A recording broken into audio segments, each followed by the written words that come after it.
인생의 후반전을 시작합니다. 나의 설계도 찾기. 밥 버퍼드가 지은 하프타임의 글이 떠올랐다.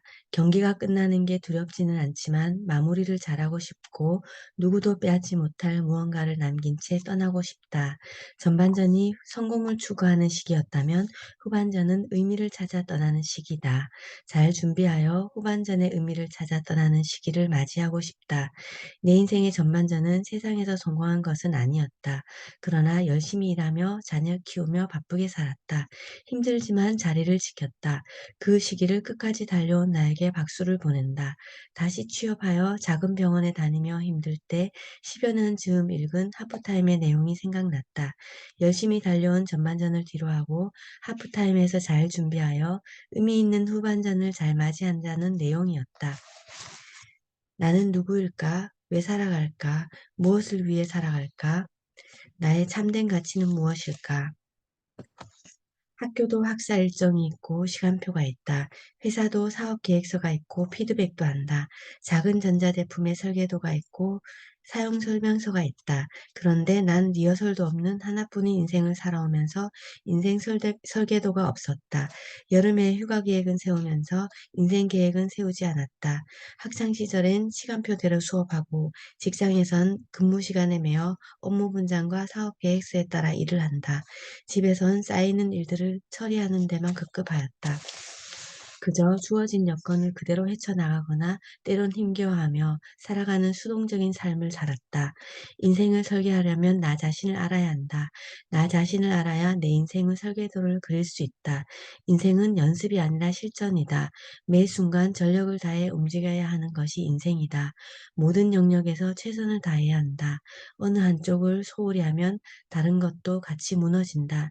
예를 들면 건강에 소홀히 하면 관계, 일, 봉사 등을 잘 못하게 된다. 이때까지 나를 알지 못하고 나를 보지 못하고 그냥 달리기만 하였다. 갑자기 돌아보면 왜 달리는지 모르게 된다.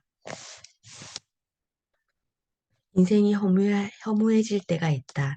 자신의 성공을 만을 위해서 계획하고 실천한다면 정상에 올랐을 때 마냥 기쁘기만 할까? 왜 그토록 앞만 보고 달려왔는지 의문이 들 때도 있을 것이다. 어떤 인생을 살아가는 것이 허무하지 않고 충만한 인생을 살았다고 말할 수 있을까? 내가 할 수 있는 한 열심히 노력하여 어떤 성과를 이루었을 때 진정 행복할까? 이미 있던 것이 후에 다시 있겠고 이미 한 일을 후에 다시 할지라 해아래 새 것이 없나니 무엇을 가리켜 이르기를 보라 이것이 새 것이라 할 것이 있으랴 우리가 있기 전에 오래전 세대들에게도 이미 있었느니라. 전도서 1장 9절에서 10절. 지금 우리가 생각하고 누리는 것은 오래전 세대들에게도 이미 있었다. 우리의 세대가 지나가면 새로운 세대에서는 지금의 일을 기억하지 못한다. 해 아래 새 것이 없고 계속 나타나고 사라지는 안개와 같이 덧없는 인생이 이어질 것이다. 그럼 어디에 소망과 가치를 두고 살아갈 것인지는 분명해진다. 지금의 성공은 잠시의 만족일 뿐일 것이다. 나와 이웃과 우리를 아는 사람으로 살아갈 때 가슴 깊이 충만한 인생을 살았다고 고백할 수 있을 것 같다. 나와 이웃과 우리의 선한 목적을 가지고 살아간다면 적어도 삶이 허무해지지는 않을 것이다. 오히려 기쁨이 충만할 것이다. 인생 설계도를 그리고 내가 살아가는 참된 가치가 무엇인지, 이웃에게 어떤 유익을 줄 것인지 생각한다면 살아가는 인생길이 의미 있는 발걸음으로 충만해질 것이다. 이시정 작가는 에이트에서 인간을 인간답게 만드는 것 중 가장 높은 것에 있는 것을 기부, 봉사, 인권이라고 했다. 그렇다. 기부, 봉사, 인권은 타인의 삶에 관심을 가지는 것이다. 나보다 더 어려운 사람들은 언제나 있다. 이들을 돌아보고 좀 더 도움이 될 만한 것이 무엇인지 늘 고민하고 노력하는 삶이 나의 꿈과 연결되어 있으면 진정 보람되고 충만한 삶이 될 것 같다. 이 최상위의 위해 자아 실현을 위해 나의 꿈과 비전이 이웃을 향한 기부, 봉사, 인권의 방향으로 걸어갈 때 진정 가치 있는 인생길이었다고 말할 수 있을 것이다. 이루지 못하더라도 그 정상으로 가는 발걸음마다 가치 있는 인생길로 인해 매일의 삶이 마음의 충만함과 행복을 누릴 수 있을 것이다. 의사인 오르신 스웨든 마트는 성공한 사람들을 두고 이런 말을 했다. 어떤 사람은 진흙으로 태어나 대리석으로 죽는다. 어떤 사람은 진흙으로 태어나 진흙으로 남는다. 어떤 사람은 대리석으로 태어나 안타깝게도 진흙으로 죽는다. 진흙으로 태어나 대리석이 되길 꿈꾸지만 진흙으로 남는 사람도 있다. 그러나 성품이 뛰어난 사람들은 진흙으로 태어나 대리석으로 죽는다.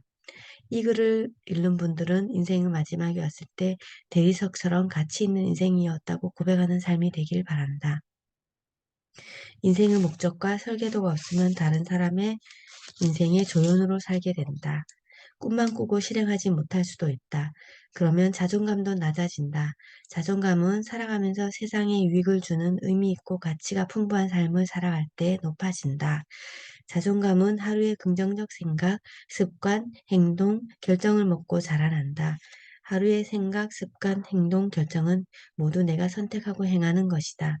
이것들을 한꺼번에 바꾸기는 힘들 것이다. 그러나 매일 긍정적 방향으로 1도씩이라도 틀면 인생의 방향이 내가 원하는 곳으로 조금씩 바뀔 것이다. 가치 있는 인생 길이었다고 고백할 마지막을 맞이할 것이다. 오늘은 여기까지 읽겠습니다. 감사합니다. 잘 보내세요.